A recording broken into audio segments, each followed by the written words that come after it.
You're looking at my mess.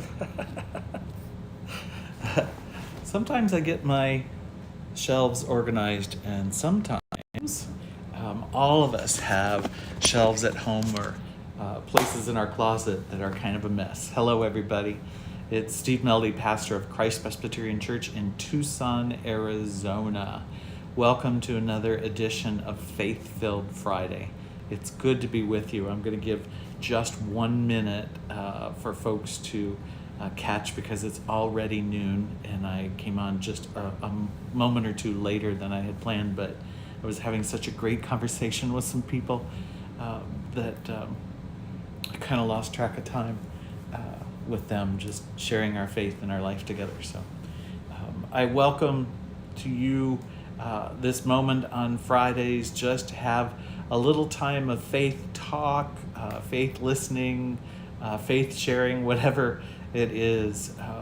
For those of you who are not in Tucson, oh my goodness, it's been so wonderful this week. We've had rain. It's been crazy. It's like a real monsoon. Every late afternoon, the skies burst with thunder and lightning, and then they explode with rain. Now, at my house yesterday, we didn't get any rain, but West Side got dumped on. And it's just been so glorious, like a true monsoon storm. It's been really fun.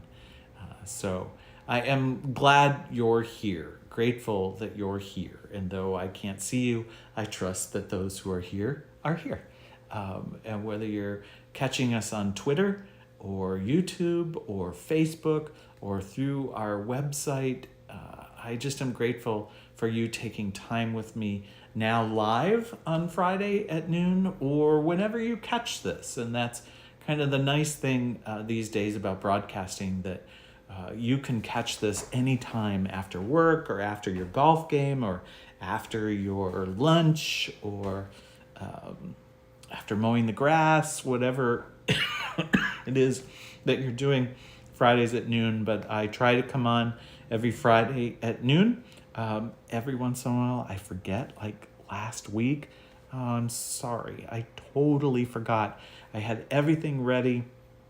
I was doing a wedding rehearsal at 11 a.m. on Friday out at what's known as the Tanque Verde Guest Ranch. At the barn, they built a new structure out there. It's just beautiful. The scenery out to the east of Tucson is so incredible. And I had planned to come on noon live out there and show you the beauty of this place at the end of the wedding rehearsal.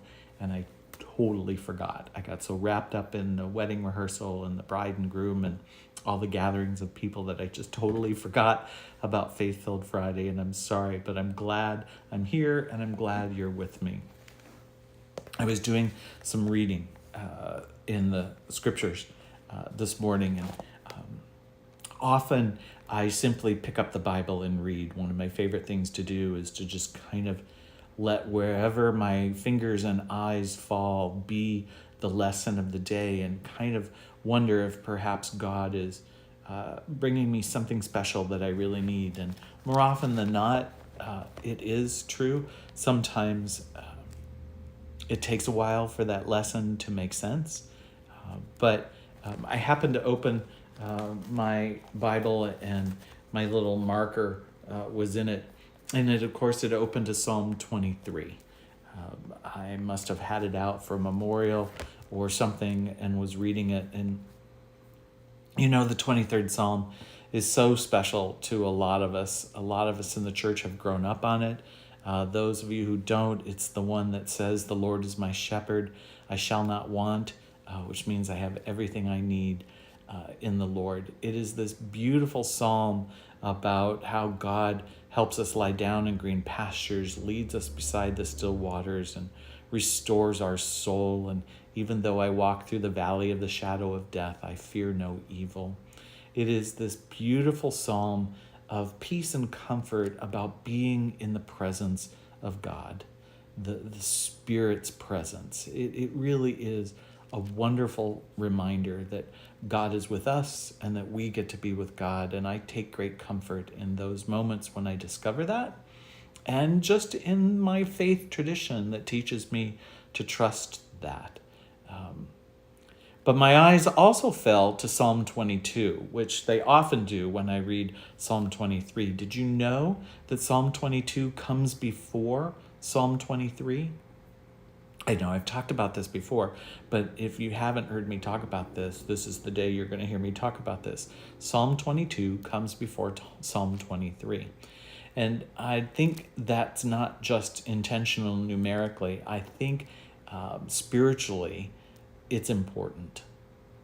And I think the writers of the scriptures, somehow the Spirit was working in their lives, whether they did it intentionally or the Spirit did it intentionally. It's really, really important. So Psalm 22 is the psalm that Jesus speaks from the cross. And it starts by saying, my God, why have you forsaken me?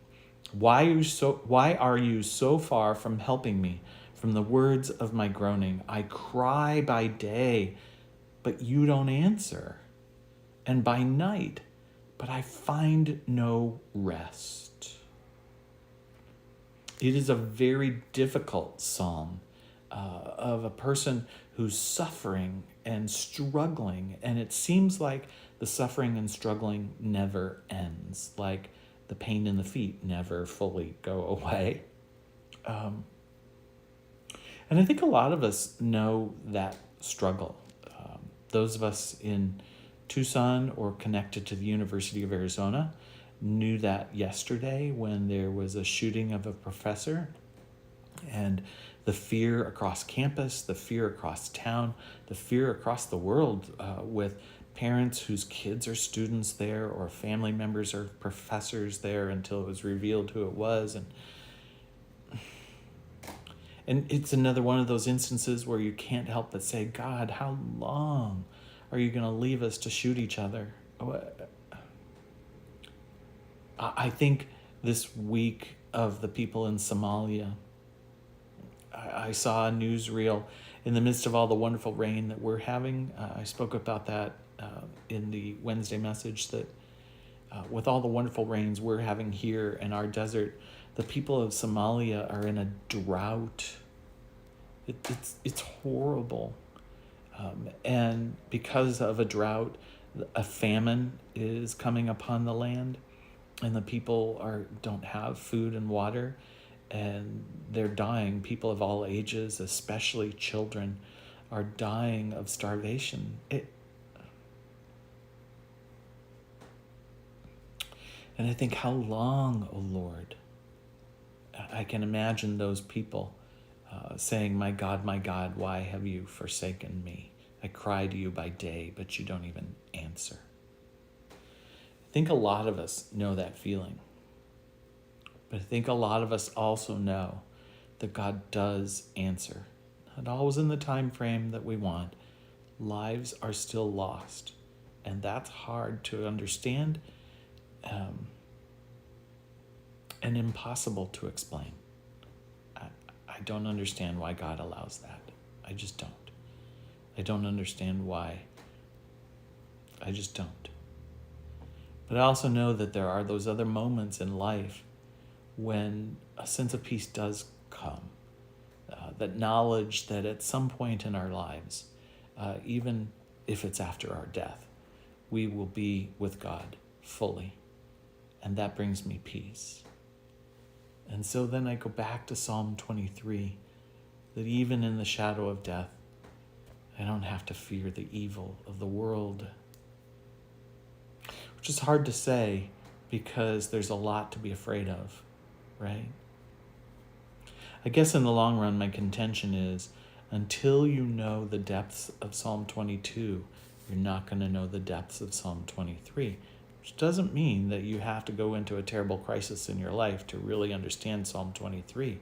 But all you have to do is open your eyes, open your ears, open your heart, open your soul, and see the struggles some people are going through.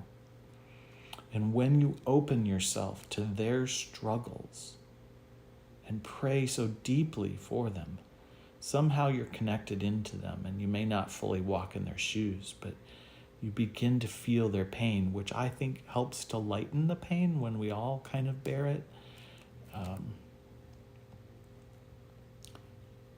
But you experience their lives in a way, and you recognize that not everything in the world is perfectly wonderful. And yet somehow in this world, God still is. I trust that. And will lead us like a shepherd to still waters, to a place of calm and a place of peace. And I pray that you find that today.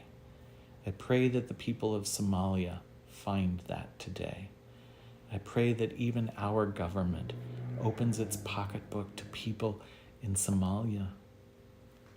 Wouldn't it be wonderful if somehow we could get them water and food? And I know world organizations are trying to do that. And I know that the United States is a part of that.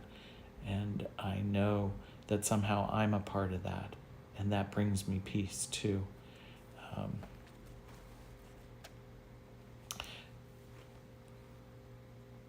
This life is hard. I get that. And there are moments in our faith when all we can say is, my God, why have you forsaken me? And when you open yourself to that, there will be a moment, it will come, when you also will say, the Lord is my shepherd, and I have everything I need. You have to live both of them. You will live both of them.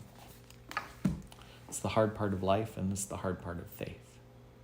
Don't let go of your faith when it's in Psalm 22. Don't let go of your faith when it's in Psalm 23 either. Sometimes when everything's going right and well, we kind of think we don't need our faith. We need it in both times. Because both times are about reaching out to God and God reaching out to us. Whether you are in Psalm 22 today, or whenever you view this, or in Psalm 23, I wish you a sense of peace and hope with a reminder that God is with us in both. Grace and peace to us this day. Thanks for joining me for a Faith-Filled Friday.